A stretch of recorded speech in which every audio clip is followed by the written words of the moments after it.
a gay pride flag for their LGBT month. And Crystal Ball will say, yeah, well, this is good, I guess, but we have to recognize that corporate hegemony is never going to sincerely, promote the interests of gay people. This is just a virtue signaling attempt to get their attention. And Sagar will say, you're completely right. This is just virtue signaling. Corporations have been brainwashed by post-Frankfurt neo-Marxist academics who are trying to disseminate an anti-white agenda by educating the wealthy and the children of the wealthy to hate white people in the pursuit of a wokeness cult. And Crystal Ball will say, well, I don't know if I agree about that, but I do agree that corporations are bad. And Sagar will say, yes, corporations are bad. You know who else believes that? Tucker Carlson. Let's go to a Tucker Carlson clip, folks.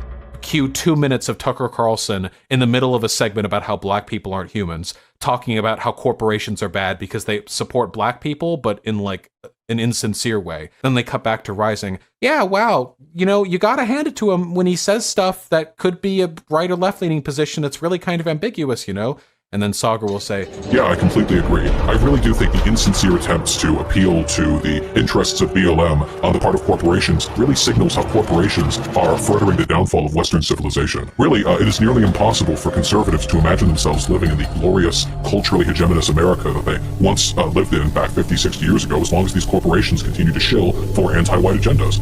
And then Crystal Ball will say, well, I don't know if I agree about that, but at least we agree corporations are bad. And then the segment ends. That's it.